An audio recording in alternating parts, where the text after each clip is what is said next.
Bannakibiina kya DP bambalidde omukubiriza wa Paalamenti Rebecca Kadaga ko n'ababaka ba Paalamenti bonna olw'okugezaako okuyingira emirimu gya bannamawulire nga bakugira okuwandiika ku ebyo bye balaba ebisaana abantu okumanya.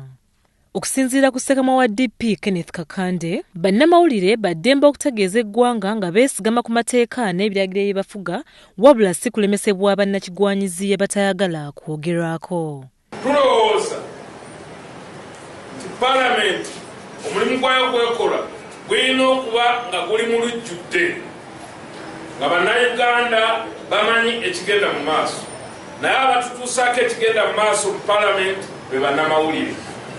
N'olwekyo singa wabeerawo enkola yonna egezaako okunyigiriza bannamawulire, kijja kuba nga ekitegeeza nti ebintu ebigenda mu Paalamenti byagala kukolebwa mu nkukutu.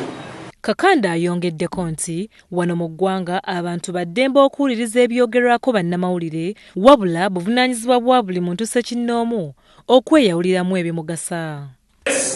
Munnabyabufuzi nga nange mwendi sinze nsalawo biki amawulire bye ganaawandiika.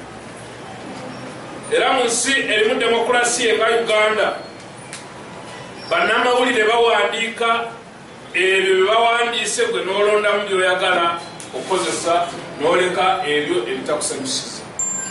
Olwedde waliwo amateeka agafuga bannamawulire agamala.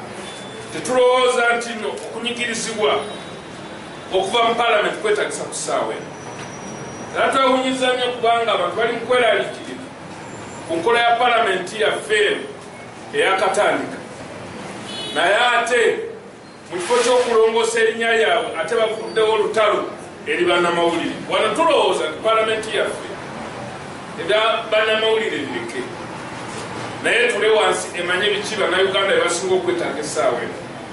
Banna-DP era bavumiridde ebikolwa bya poliisi okwekubira oludda nga bakola emirimu gyabwe.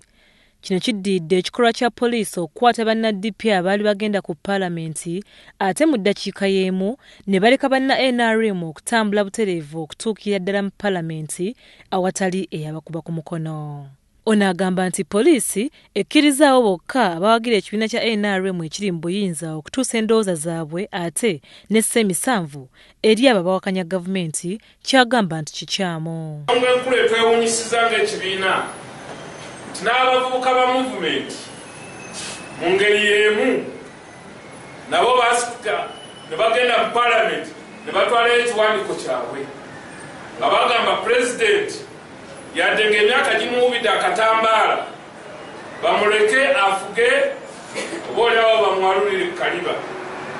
Abo no poliisi yabawa obukuumi n'ebawolekera nako n'amazzi n'ebawa, ne batambula ng'abakungu ne batuuka mu Paalamenti era basanga abakungu ba Paalamenti babalinze ne bateekayo ekiwandiiko kyabwe ng'abazira b'ensi eno oboolyawo banaafuna n'emidaali.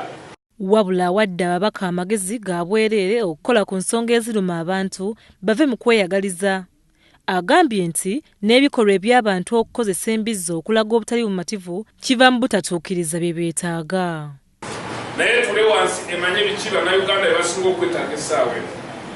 Bannayuganda obwavu bubaluma, amalwaliro temuli ddagala, abavubuka tebalina mirimu, enguudo mbi, ebyo bye twagala okuwulira okusinga okuwulira entalo zino ze tuwulira zigenda mu maaso. Tusaba Paalamenti yaffe eddeyo ku mulimu gwayo gw'okukola amateeka amalungi bannayuganda ge beetaaga. Mu kaseera kano banna-DP beetegese okuyita abakulembeze ku mitendera egy'enjawulo ab'ekibiina kino balabe butya bwe bagenda okutuukiriza ebiruubirirwa by'ekibiina naddala mu myaka gino 5. Olive Namlindwa, Kitone Julius, WBS TV, Amasonsole.